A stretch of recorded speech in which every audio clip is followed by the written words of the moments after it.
Hello, नमस्ते, नमस्कार. तुमच्या सगळ्यांचं पुन्हा एकदा स्वागत आहे माझ्या शोमध्ये, ज्याचं नाव आहे talks with Ronit.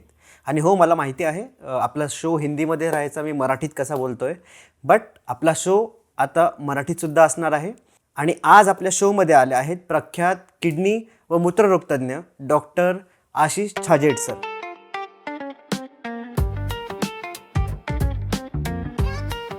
Sir, welcome to our hi podcast. Ronit, thanks a lot. तुमचे खूप चांगले पॉडकास्ट असतात. I am a regular listener, मला खूप आवडतात. Thank you sir. आणि ॲज अ डॉक्टर मला असं बोलायचं भरपूर संधी मिळते, पण ती सगळे पेशंटबद्दल असते, त्यांच्या नातेवाईकांशी, त्यांच्या कम्युनिकेशन एक खूप मोठा पार्ट आहे आमचा फील्डमध्ये. पण हे असं पॉडकास्टमध्ये बोलणं थोडं आमच्यासाठी पण नवीन आहे. पण आपला जो टॉपिक आहे सध्या, जे आमचं जे फील्ड आहे, किडनी युरोलॉजी आणि बाकी ते किडनी स्टोन्स आणि असे टॉपिक्स, हे बरेच इंटरेस्टिंग टॉपिक आहे. मला वाटतं तुमच्या श्रोत्यांना खूप आवडेल हे सगळं टॉक आपला. नक्कीच सर, नक्कीच आवडेल. तर आता किडनी म्हटलं म्हणजे जसं तुमच्या मनात आलं की किडनी स्टोन सगळ्यात पहिले आला, ओके, तर मला असं वाटतं की आपण स्टार्ट तिथूनच करूया. शुअर. तर किडनी स्टोन, हां, मला याच्याबद्दल तुम्हाला प्रश्न असा विचारायचा आहे. याचे सिम्पटम काय असतात झाल्यावरती आणि हे होतात का? अच्छा, किडनी सगळ्यात पहिले आपण सुरुवात करू. किडनी म्हणजे काय आहे आणि त्याचं काय काम असतं. तर किडनी म्हणजे आपल्या बॉडीमध्ये एक फिल्टर सारखं असतं. तर किडनी, दोन किडनीज असतात आपल्या. तर ते किडनी जे काही रक्तातून जे अशुद्धी, खराब अवयव असतात, जे आपल्याला बॉडीतून फेकून द्यायचे असतात, तर ते सगळं रक्ताच्या माध्यमातून किडनीमध्ये जातात.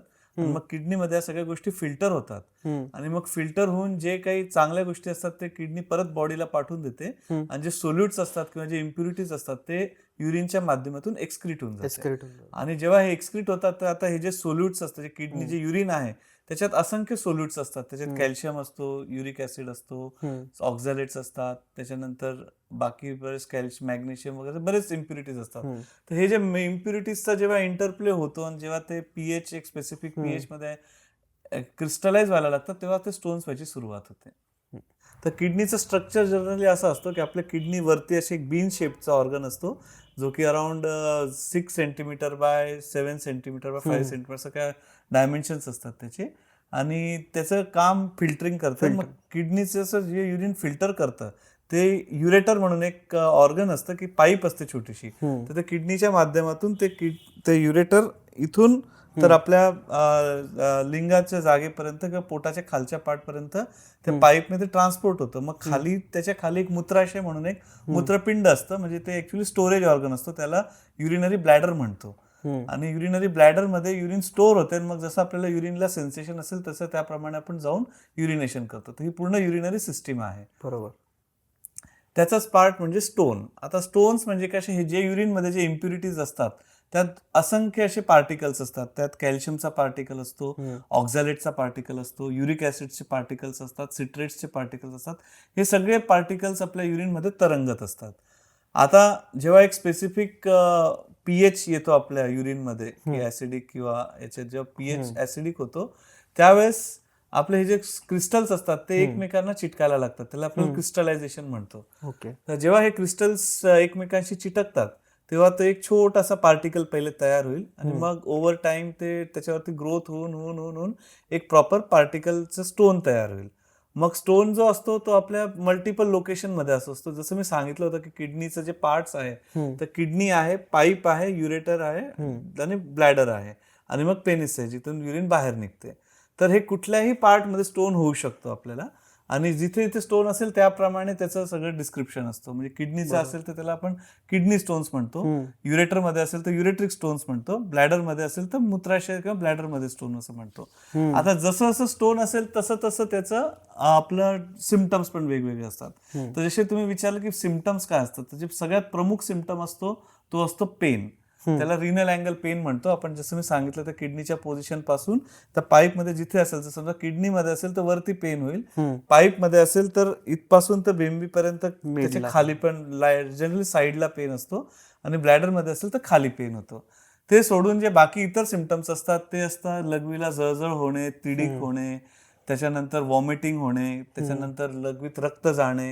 हे सगळे जनरली स्टोन्सचे प्रेझेंटिंग सिम्पटम्स असतात जे आपण रुटीनली बघतो. सर तुम्ही जसं सांगितलं आता की किडनीचा स्टोन जिथे असतो, जसं किडनीमध्ये झाला किंवा पाईपमध्ये झाला, असं तुम्ही आता सांगितलं, त्याच्याप्रमाणे तुम्ही त्याचे टाईप्स सांगितले आहेत. बरोबर. बट स्टोनमध्येही काही प्रकार असतात का? Very good. तर असं जे स्टोन्स जे असतात ना, जनरली आपण जर त्याचं केमिकल कंपोजिशन वरती गेलो तर प्रमुखरित्या अशा 3 टाईपचे स्टोन्स असतात. त्यात 80% जे स्टोन्स असतात ते असतात कॅल्शियम ऑक्झॅलेट स्टोन. आता बरेच पॉप्युलर आहे, कॅल्शियम खाल्लं, कॅल्शियमचे स्टोन्स असतात. तर जे सामान्य नागरिकांमध्ये जे माहिती ती काही चुकीची नाहीये. तर मेजॉरिटी ऑफ स्टोन्स जे असतात ते कॅल्शियमचे असतात. कॅल्शियम नंतर जो पार्ट असतो तो असतो युरिक ऍसिड. तर जनरली हे युरिक ऍसिड म्हणजे ज्यांना जे आजार असतात की युरिक ऍसिड वाढतो, आपलं युरिक ऍसिड एक केमिकल आहे जे आपल्या युरिन आपल्या ब्लडमध्ये सर्क्युलेट होतो आणि जेव्हा त्याची लेवल वाढते तेव्हा तो युरिनमध्ये एक्सक्रीट होतो आणि त्याच्याने स्टोन्स तयार होतात. आणि तिसरा एक स्टोन असतो त्याला आपण इन्फेक्टिव्ह स्टोन्स म्हणतात, त्याला स्ट्रुवाइट किंवा इन्फेक्टिव्ह स्टोन्स म्हणतात. ते जनरली जे पेशंट असतात जे काय हाय रिस्क ऑफ इन्फेक्शन आहे, जसे काय डायबेटिक पेशंट्स आहेत, त्यांच्यात खूप कॉमन असतो. तर ते जनरली असं सोप्या भाषेत एक्सप्लेन केलं ना, तर एक मॅट्रिक्स म्हणजे एक जेली लाईक सबस्टन्स असतो. त्या जेली लाईक सबस्टन्स वरती हे क्रिस्टल्स डिपॉझिट होतात आणि एक असं एक नायडस तयार होऊन तो स्टोन तयार होतो. तर हे 3 वेगवेगळे जनरली जे प्रमुख बघितलं तर 80% स्टोन्स कॅल्शियम ऑक्झॅलेट आणि उरलेले 20% स्टोन मध्ये आयदर युरिक ऍसिड किंवा इन्फेक्टिव्ह स्टोन्स राहतात. अजून एक जनरली विचारला जाणारा प्रश्न म्हणजे जे वर्कआउट करतात, जिमला जातात, त्यांच्यात असतं की क्रिएटिन खाल्लं की किडनी खराब होते, प्रोटीन खाल्लं की किडनी खराब होते. तर याच्यात किती तथ्य आहे? तर हे जनरली जे आहे ते क्रिएटिन आणि हे प्रोटीन्स हे जनरली एक्सक्रिशन जो असतो ते जनरली लिव्हर आणि किडनीच्या थ्रूच होत असतो. तर ह्याच्यात कसं असतं की तुमचे म्हणजे मॉडरेशन मध्ये करणं महत्वाचं आहे कुठलीच गोष्ट. जर तुम्ही एक्सेस मध्ये काही गोष्ट करी तर ते साहजिकच तुम्हाला हार्म करेल. तर असं जे नॉर्मल इनटेक प्रोटीन आहे, जे नॉर्मल रेकमेंडेड डायटिशियन कडून जे आहे, तुम्ही त्यांना कन्सल्ट करून जे त्याने क्वांटिटी सांगितलेली आहे तेवढ्या क्वांटिटीमध्ये जर इनटेक केलं तर त्याचं काहीही नुकसान तुमच्या किडनीवरती होत नाही. पण जर तुम्ही नुसतं बॉडी मास वाढवण्यासाठी एक्सेस केलं किंवा काही काही लोक स्टिरॉइड्स घेतात. आता steroids are generally directly nephrotoxic. ते स्टिरॉइड्स जे असतात ते किडनी ना केवळ किडनी, शरीराच्या प्रत्येक ऑर्गनला त्याचं साईड इफेक्ट्स असतात. त्याच्यामुळे स्टिरॉइड्स आपण खूपच जपून वापरायला पाहिजे आणि मेडिकल ऍडवाइस शिवाय स्टिरॉइडचं इंटेक फक्त मसल बल्क वाढवण्यासाठी करायला नाही पाहिजे. तर असं नॉर्मल सिच्युएशन्स मध्ये काही प्रॉब्लेम नाही. तुमचे डायटिशियन किंवा जे काही ट्रेनर असेल त्याच्या सल्ल्यानुसार जेवढं तुम्हाला ऍडवाइस केलेलं तेवढंच तुम्ही प्रोटीन किंवा क्रिएटिन घ्या. ऍज सच क्रिएटिनचं नॉर्मल इंटेक मध्ये किडनीवरती काही खूप दुष्परिणाम होत नाही. हे खूप दिवसांपासून चालत आलेलं माझ्या म्हणजे आमच्या जिममध्ये पण बऱ्याचदा ते प्रश्न येत असतात, त्यामुळे आज मी तुम्हाला विचारलं. असे कुठले खाद्यपदार्थ किंवा काय पथ्य आम्ही पाळू शकतो की मी कमीत कमी दिवसाला 10 वेळेस उत्तर देत असतो, तरी पण मी आता चांगल्या प्रकारे आपल्या सगळ्या ऑडियन्सला सगळं एक्सप्लेन करेन. तर पथ्य म्हणजे आपल्याला जे फॉलो करायचे असतात तर त्याच्या मागचं सायन्स आधी समजून घेऊ. तर आपल्याला जसं मी सांगितलं 3 वेगवेगळे टाईपचे स्टोन्स आहे, कॅल्शियम ऑक्झॅलेट, युरिक ऍसिड आणि इन्फेक्टिव्ह स्टोन्स. त्यातले जे मेन 80% लोकांना जे होतं ते कॅल्शियम ऑक्झॅलेट स्टोन्स असतात. तर कॅल्शियम ऑक्झॅलेट म्हणजे कॅल्शियम अँड ऑक्झॅलेट 2 कंपोनंट आहे. आता आपलं युरिन जसं मी सांगितलं तर युरिन मध्ये मल्टिपल सोल्युट्स आहेत. त्याच्यात कॅल्शियम आहे, ऑक्झॅलेट आहे आणि युरिक ऍसिड आहे. आता एका वेगळ्या 3 याच्यात वाटून घेऊ. मध्ये कॅल्शियम ठेवू, इकडे ऑक्झॅलेट ठेवू आणि इथे सिट्रेट्स ठेवू. ते सगळे आपल्या युरिन मध्ये असतात, सगळं ते ऑल पार्टिकल्स आर देअर. मग जेव्हा कॅल्शियम आणि ऑक्झॅलेट एकमेकांना मिळतात तेव्हा तो कॅल्शियम ऑक्झॅलेट स्टोन होतो. त्याचे वेगवेगळे टाइप्स असतात, मोनोहायड्रेट, डायहायड्रेट, पण जनरली कॅल्शियम आणि ऑक्झॅलेट जेव्हा मिळाले की आपल्याला कॅल्शियम ऑक्झॅलेट स्टोन मिळतो. आणि तेच कॅल्शियम जेव्हा सायट्रेटला मिळतो तेव्हा ते कॅल्शियम सायट्रेट होतं. आणि कॅल्शियम सायट्रेट जसं आपण पाण्यात मीठ विरघळून जातो तसं तो क्रिस्टल म्हणजे कॅल्शियमला विरघळून ते एक्सक्रीट करून जातो. तर आता नक्की लक्षात आलंच असेल की आपल्याला काय करायचं, आपल्याला ऑक्झॅलेट्स जे आहे ते कमी करायचे आहे आणि सायट्रेट्स जे आहे ते वाढवायचे आहे. तर आता आपण ऑक्झॅलेट रिच डाएट घेऊ. जे ऑक्झॅलेट्स कशात जास्त असतात तर ते जनरली नॉन व्हेजिटेरियन फूड मध्ये, त्याच्यानंतर चहा कॉफी जर तुम्ही डार्क याच्यात घेत असाल किंवा डायरेक्ट कॉन्सन्ट्रेटेड मध्ये घेत असाल, त्याच्यानंतर तुमचं चॉकलेट्स, त्याच्यानंतर सोडाज, त्याच्यानंतर भाज्यांमध्ये पालक आणि मेथी आणि बीजांच्या भाज्यामध्ये पण आपण म्हणू शकतो की ऑक्झॅलेट्स क्रिस्टल्स असतात जास्त. तर साहजिकच आपल्याला सगळे डाऊन करावं लागेल. आणि आपल्याला सायट्रेट्स एकदम सोपं आहे. सायट्रेट्स म्हणजे जे सिट्रस फ्रुट्स असतात, वॉटर सिट्रस फ्रुट्स, संत्रा, मोसंबी, राईट, तर ते आपल्याला वाढवायचं आहे. आणि बीजांच्या भाज्या एकदम अवॉइड करायची गरज नाही. जसं आता लोक म्हणतात टमाटे खायचेच नाही, तर तसं नाही. ते टमाट्याचे बीज मध्ये ऑक्झलेट्स आहे. ऍज तुम्ही टोमॅटोज घेऊ शकतात. कुठलीही गोष्ट मॉडरेट इंटेक मध्ये घेतली घ्यायला तर ती खराब नाही होत. आणि त्याच्याच काउंटर ऍक्ट मध्ये हे आपण ह्याला निगेटिव्ह लिस्ट करू. आणि त्याची पॉझिटिव्ह लिस्ट म्हणजे आपल्याला जे सिट्रेट्स वाढवायचे आहेत, ते संत्रा, मोसंबी, हे सगळ्या गोष्टी. तर आपल्याला पॉझिटिव्ह लिस्ट वाढवायची आहे आणि हे सगळ्या निगेटिव्ह गोष्टी कमी करायच्या आहेत. आणि हे जे पथ्य आहे, आता बरेच गैरसमज असतात की पथ्य फॉलो केले. आता असं नाही की मी पथ्य फॉलो केले, मला स्टोन झाला, आता मी स्टोन ट्रीट केला, आता मी पथ्य फॉलो केले, 2 महिने केले, 4 महिने केले. जर तुम्हाला लास्टिंग रिझल्ट पाहिजे असतील स्टोन प्रिव्हेन्शनसाठी, तर कमीत कमी 2 ते 3 वर्ष तुम्हाला हे पथ्य फॉलो करायला पाहिजे. म्हणजे ते तुमचं एक लाईफस्टाईलचा पार्टच होऊन जायला लाईफस्टाईल पाहिजे. तुमची चेंज Yes. करायला हवी. आणि सगळ्यात महत्वाचं म्हणजे जे आहे पथ्य आहे, तो आहे पाणी पिणे भरपूर. जसं तुम्ही पाणी पिणार, आपोआप हे सगळे सोल्युट्स डायल्यूट होऊन निघून जातील. तर ते सगळ्यात महत्वाचं पथ्य आपलं पाणी आहे. तर जे अंदाज जे म्हणतात अराउंड 3 ते 4 लिटर पर्यंत नॉर्मल हेल्दी लोकांना, ज्यांना दुसरा कुठला आजार नाही, त्यांनी प्यायला पाहिजे. आणि नुसतं पाणी नाही, तुम्ही पाणीचं कुठलेही लिक्विड द्रव्य, म्हणजे ते juices can also be part of हे 3-4 लिटर असं घेऊ शकता. सर, तुम्ही लिक्विडचा विषय काढलाय म्हणून विचारतो. स्टोन असताना बऱ्याचदा एक उपाय जो सांगितला जातो की तुम्ही बियर प्या. त्याच्याने तर ओके, चल आपण याच्यात पण आपण we will dig into the details, म्हणजे आपण एकदम रूट पर्यंत जाऊ. तर बियर जनरली कशी कन्झ्युम होते? थंड येते. आणि क्वांटिटी जनरली किती? 500 ml, 1 लिटर. 1 लिटर. हा, 1 लिटर. तर एवढं जेव्हा थंड पाणी आपण पितो, जस्ट इमॅजिन करा की ते बियर नाहीये, ते कोल्ड वॉटर आहे. राईट. तर जेव्हा असं थंड पाणी आपण बॉडीमध्ये घेतो, तेव्हा एक कोल्ड डायुरेसिस आपल्या बॉडीमध्ये सुरू होते. कोल्ड डायुरेसिस म्हणजे आपली जी किडनी आहे, ते नॅचरलरित्या ते जे फ्लुइड जे आलेलं आहे, त्याला लवकर फेकण्यासाठी फटाफट त्याला पास करेल. तर त्याच्यामुळे एक पंप चालू होऊन जातो. आणि जेव्हा स्टोन्स असतात आपल्या युरिनरी ट्रॅक मध्ये, तेव्हा जेव्हा पंपचा पाण्याचं जसं प्रेशर होतं, त्या पाण्याच्या प्रेशरमध्ये ग्रॅव्हल्स उडून जातात, तसे ते निघून जातात. तर ते एक प्रिन्सिपल आहे की एक मिसकन्सेप्शन आहे की बियरने स्टोन्स जातात. पण ऍक्च्युली ते खरं नाही आहे. ते फक्त पार्ट ऑफ द ट्रूथ आहे. तर मेन खरं ट्रूथ याच्यात असं आहे की हे थंड पाणीच आहे बेसिकली, जे बियरचं जे कंपोनेंट आहे, जो स्टोन पास करण्यासाठी मदत करतोय. इव्हन आपण थंड पाणी पिलं तरी ते सेम एक किंवा थंड पाणी किंवा कुठले थंड बेवरेज 1-1.5 लिटर जर आपण पिलं, तर नॅचरली आपली बॉडी त्याला डायुरेसिस करून ते फेकायला बघेल. पण लॉंग रन मध्ये बियर, सगळं काही माहिती की अल्कोहोल हे सडवलेल्या अन्नापासून म्हणजे ते फर्मेंट करून तयार होतं.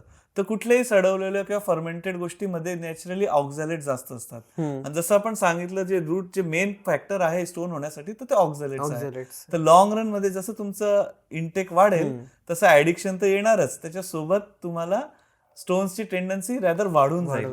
त्याच्यामुळे हे शॉर्ट टर्मच आहे, हे मिसकन्सेप्शन आहे. बेसिकली हे बियर म्हणजे फक्त थंड पाणी म्हणून समजा त्याला, आणि त्याच्यामुळे ते स्टोन्स पास होतात त्याचे. हे बऱ्याच लोकांचा आज मिसकन्सेप्शन आपल्यामुळे दूर होणार आहे. हे खूप महत्वाचं आहे ऍक्च्युली. सर, ह्या स्टोन्स मध्ये असं काही असतं का की एक लाईक लहान मुलांमध्ये हे सहसा होणार नाही, किंवा ह्या एज ग्रुपमध्ये काही होणार नाही, वयस्क लोकांमध्ये जास्त होतील, असं काही एज वाईज काही डिफरन्स येतो?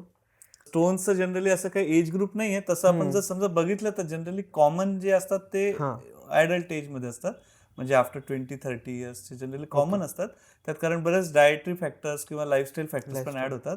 पण जे लहान मुलांमध्ये जे स्टोन्स असतात, त्यात आपल्याला खूप केअरफुल राहणं गरजेचं, कारण काहीतरी मेटाबॉलिक इलनेस असते. मेटाबॉलिक इलनेस म्हणजे काहीतरी बॉडीमध्ये त्यांचं आयदर ऑक्झॅलेट जास्त सिक्रीट होतात, किंवा सायट्रेट्स कमी असतात, किंवा कॅल्शियम जास्त सिक्रीट होतं, असं काहीतरी मेटाबॉलिक प्रॉब्लेम असतं. तर जनरली जेव्हा लहान मुलांमध्ये स्टोन्स होतात, किंवा जेव्हा सारखे सारखे स्टोन्स मोठ्या लोकांमध्ये होतात, त्यांना आम्ही स्टोन फॉर्मर म्हणतो. म्हणजे ते आर व्हेरी प्रोन की परत परत स्टोन होण्यासाठी ते कॉमन असतात. तर स्टोन प्रत्येक एज ग्रुप मध्ये होतो. आम्ही जे सगळ्यात लहान जे ऑपरेट केलेलं आहे, ते as low as around 6 months आहे. अरे बापरे, 6 months? हो, 6 months. आणि ते बरेच कॉम्प्लेक्स प्रेझेंटेशन्स असतात, आणि ते जसं मी सांगितलं, कुठल्याही लोकेशनला ते स्टोन्स होऊ शकतात त्याचा.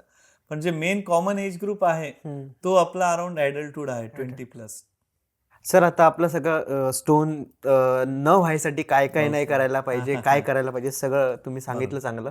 पण झाल्यावरती ट्रीटमेंट आपल्याला काय काय अवेलेबल असते? अच्छा, सगळ्यात पहिले ट्रीटमेंटला पार्ट जे आहे, ते सगळ्यात पहिले आपल्याला डायग्नोज करायचं असतं. म्हणजे परफेक्ट डायग्नोसिस खूप महत्वाचा असतो.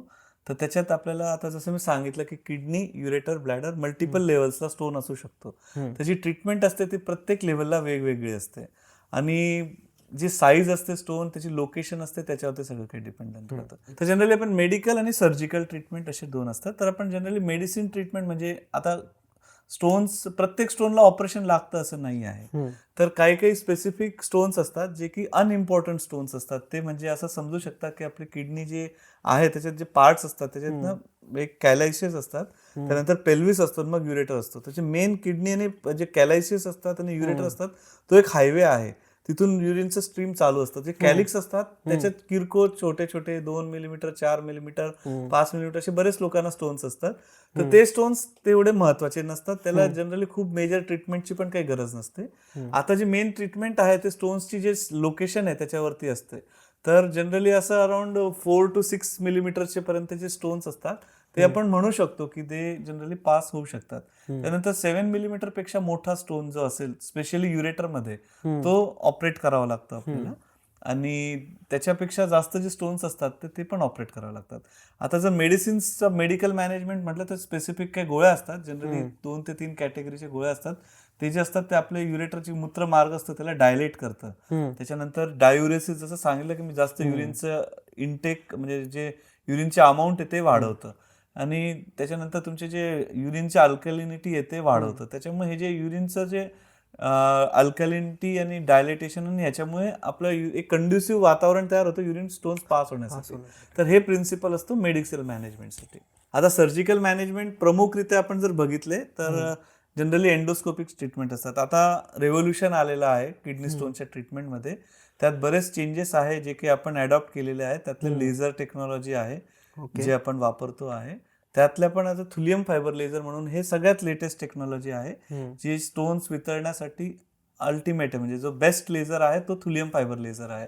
तर हा थुलियम फायबर लेझर जो आहे तो आपल्या पूर्ण उत्तर महाराष्ट्रात हा आपला पहिला इन्स्टॉलेशन होता. अरे वा. आणि आम्ही जनरली 2021 पासून युजर आहे त्याचे आणि आमचे ऑलमोस्ट 2000+ ऑपरेशन झालेले आहे या टेक्नॉलॉजीवरती आणि अतिशय चांगले रिझल्ट आहे याचे. म्हणजे आता जर आपण स्टोन्सचे ट्रीटमेंट, सर्जिकल ट्रीटमेंट पार्ट करू तर त्याचे जनरली सामान्य भाषेत समजण्यासाठी एक ट्रीटमेंट आहे जी असते एंडोस्कोपिक. एंडोस्कोपिक म्हणजे तुमच्या नॅचरल मूत्रमार्गातून कुठलाही खड्डा न करता म्हणजे 0 टाक्यांचं ऑपरेशन. आणि एक असतं परक्युटेनियस. तर जे किडनी स्टोन्सचे जे मेन ऑपरेशन्स असतात ते असतात एक युरेट्रोस्कोपी. युरेट्रोस्कोपी म्हणजे आपण लिंगापासून पाईपचे स्टोन्स करण्यासाठी पाईप पर्यंत जातो, पाईप मध्ये ते स्टोन बघतो. एक लांब इन्स्ट्रुमेंट असतो आपल्या हाता एवढा, एकदम थिन असतं, ऑलमोस्ट ते 2 to 3 मिलीमीटरचे त्याची डायमीटर असते. तर ते स्कोप आपण दुर्बिणीच्या द्वारे लिंगापासून ते अजून एक छिद्र असतं वरती युरेटर, तर युरेटर पर्यंत जाऊन तिथे स्टोन बघतो. तिथे आपण लेझरने फ्रॅगमेंट करतो, ते फ्रॅगमेंट्स आपल्या फोर्सेप्सने काढून टाकतो आणि रस्ता क्लिअर करून घेतो. तो युरेट्रोस्कोपी. त्याचाच एक्सटेन्शन म्हणजे जे सगळ्यात आधुनिक ट्रीटमेंट आता जी समजली जाते त्याला म्हणतो RIRS. RIRS म्हणजे वाकणाऱ्या दुर्बिणीने किडनीच्या आतून शस्त्रक्रिया करणे. म्हणजे आपण इथपर्यंत तर आपण जातो आपल्या सरळ मार्गाने, पण एकदा वरती जी किडनी असते ती कॉम्प्लेक्स असते, त्याच्यात भरपूर फाटे असतात, upper calyx, middle calyx, lower calyx. म्हणजे थोडक्यात त्या हायवेला बरेच टर्न आहे, इथे पण जातो, इथे पण जातो, इथे पण जातो. तर हा जो फ्लेक्झिबल स्कोप जो जे आपण जे रुटीनली यूज करतो ते स्कोप बराच लांब असतो, तो पेनिस्किया किंवा लिंगाच्या थ्रू वरती जातो, इथपर्यंत जातो, किडनीच्या एंट्रीपर्यंत जातो आणि किडनीमध्ये जाऊन आपल्या बोटासारखं तो वाकून जातो. म्हणजे जर वरती स्टोन असेल तर असा जाईल, मधल्या कॅलिक्समध्ये तो असा राहील, खालच्या कॅलिक्समध्ये असा राहील. मग जिथे जिथे तो स्टोन्स असेल तिथे तिथे आपण जातो, तिथे त्याच्यातून याच्यातून बाहेरून एक आपल्या केसापेक्षा पण एक सूक्ष्म अशी लेझर फायबर असतं, तर ते फायबर बाहेर निघतो. तिथून आपला तो हाय पॉवरचा जो थुलियम फायबर लेझर आहे तो स्टोनला पूर्ण डस्ट करतो आणि ते सगळे फ्रॅगमेंट्स काढून घेतो. आता ह्याच्या पण पुढे आम्ही जे आहे ते सक्शन टेक्नॉलॉजी आता आम्ही अजून एक नवीन आणलेली आहे. हे बरेच ऍडव्हान्सेस आहे जे आम्ही आता आमच्या सेंटरमध्ये इम्प्लिमेंट करतो आहे. तर सक्शन RIRS म्हणजे कसं की नॉर्मली आपण फ्रॅगमेंट तर केले, आता आपल्याला रस्ता छोटा आहे, बाहेर काढण्यासाठी आपण माल पूर्ण पावडर करून टाकले, पण ती पावडर बाहेर काढण्यासाठी हायवे आपला छोटा असेल तर आपण काय करतो, आता एक सक्शन लावतो, पार्टिकल्स सकआउट करून ऑन टेबल आपण पेशंटला क्लिअरन्स देतो. तर हे झालं आपलं एंडोस्कोपिक ट्रीटमेंट म्हणजे युरेट्रोस्कोपी आणि फ्लेक्झिबल युरेट्रोस्कोपी. त्याच्यानंतर जेव्हा हा स्टोन स्पेसिफिक साईज पेक्षा मोठा असतो, जेव्हा तो किडनीमध्ये असतो, त्यावेळेस आपण त्याला अजून एक टेक्नॉलॉजी असते, त्याला म्हणतो आपण परक्युटॅनियस नेफ्रोलिथोटॉमी, म्हणजे PCNL म्हणतो आपण. तर PCNL म्हणजे आपण किडनीमध्ये पंक्चर करतो मागून. किडनी म्हणजे त्याच्या पाठीत एक छोटासा आपला एक पेनचा टोपण असतो, तेवढा भागचा आपण एक ट्रॅक तयार करतो स्किन पासून डायरेक्टली किडनीच्या आत. तिथे आपण स्टोनला फ्रॅगमेंट करतो, ते सगळे फ्रॅगमेंट्स असे बाहेर काढून घेतो आणि मग तो ट्रॅक क्लोज करून त्याला स्टेंट टाकून देतो. लॅप्रोस्कोपिक सर्जरी अजून एक पॉसिबिलिटी आहे जे आम्ही करतो. तर त्यात पण स्टोन जर समजा एक प्रमाणापेक्षा बाहेर मोठा असेल तर आपण पोटात गॅस भरून तो स्टोनला दुर्बिणीद्वारे करून अतिशय 1 ते 2 छिद्र म्हणजे एकदम छोटे छोटे 1-1 सेंटीमीटरच्या टाक्यातून ते स्टोन्स पण बाहेर काढतो. सर तुम्ही ट्रीटमेंटचं सांगितलं, पण बऱ्याचदा असे काही आहे ना मार्केटमध्ये असतात तुमच्यापेक्षाही मोठे डॉक्टर, तर मग ते काही पावडर्स देतात, काही सिरप्स देतात. त्यांचं म्हणणं असतं की ते घेतल्याने तुमचे स्टोन्स वितळून जातील. तर एवढंच नाही, काही काही लोक तर फक्त हात लावतात आणि स्टोन काढून घेतात. ओके. याच्यात किती फॅक्ट आहे? ऍक्च्युली कसं ना की एक साईज जी असते स्टोनची ती खूप महत्वाची पार्ट असते. तुमचं लोकेशन किती आणि कुठे अडकलेलं आहे. तर जे समजा काही क्रिटिकल जागेवरती स्टोन अडकलेला असेल तर हे सगळे टाइमपासने तुमचं नुकसान होईल. हा, बट मला याच्यात सांगा की स्टोन विरघळतात का? अच्छा, विरघळणं म्हणजे नेमकं कसं, जर समजा तुमचं जर असं इमॅजिनेशन असेल की तुम्ही काही सिरप घेतलं किंवा काही जडीबुटी घेतलं आणि तो स्टोन तिथल्या तिथे डिसअपिअर झाला, तर तसं काही होत नाही. स्टोन डायनॅमिक असतात, ते ना मुवमेंट होत राहते त्यांची. जेव्हा तो स्टोन खाली उतरतो, जेव्हा तो असं दगड, जसं तुम्ही एक दगड आहे तो, आता समजा आता 2 वेगवेगळे टाईपचे स्टोन्स, जे कॅल्शियमचे स्टोन्स असतात ते हार्ड स्टोन्स असतात आणि युरिक ऍसिड आणि अदर स्टोन्स जे असतात ते म्हणजे सॉफ्ट व्हेरियंटचे स्टोन्स असतात. आता आम्ही स्पेसिफिकली म्हणजे जी साईज, जे डेन्सिटी असते स्टोन्सची, समजा तो तुमचा जो सॉफ्ट स्टोन असेल, तो जसं जसं तुमच्या किडनी ट्रॅक मधून खाली खाली उतरत जाईल तसं तसं तो थोडा थोडा तुमचं पार्टिकल शेड ऑफ करत जाईल. मग तो थोडा पेल्विस पासून खाली उतरला, तिथे थोडंसं हिट झालं, एकदम तिथे थोडंसं पार्टिकल झाले, मग इकडे गेले, असं करता करता ते इव्हेंच्युअली थोडंफार छोटं होतं आणि ते पास होतात. तसं कुठलं असं मेडिसिन नाहीये की ते फक्त गोळी दिली आणि ते पूर्ण विरघळून जाईल, अदर दॅन फ्यू इन्सिडन्सेस, म्हणजे जसं काही युरिक ऍसिड स्टोन्स की ज्याच्यात काही स्पेसिफिक मेडिसिन्स आहे. पण जनरली स्पीकिंग असं कुठल्या मेडिसिनने ते विरघळून जातं किंवा गायबच होतं, हे सगळे आपल्याला चुकीच्या धारणा आहे. आय होप तुम्हाला हा पॉडकास्ट जरूर आवडला असेल. अँड ॲज यू सी की आपले discussion is going on and on and on. त्यामुळे आपला हा जो पॉडकास्ट आहे याचे मल्टी पार्ट्समध्ये व्हिडिओज येणार आहे. तर त्यामुळे आमच्या चॅनलला तुम्ही सबस्क्राईब करून ठेवा, सो दॅट आमचे पुढचे व्हिडिओज तुम्ही मिस करणार नाही. आणि प्लीज इट्स अ रिक्वेस्ट, जर तुम्हाला व्हिडिओ आवडला असेल तर तुम्ही लाईक करा, शेअर करा आणि आमच्या चॅनलला सबस्क्राईब करा. भेटूया पुढच्या पॉडकास्टमध्ये.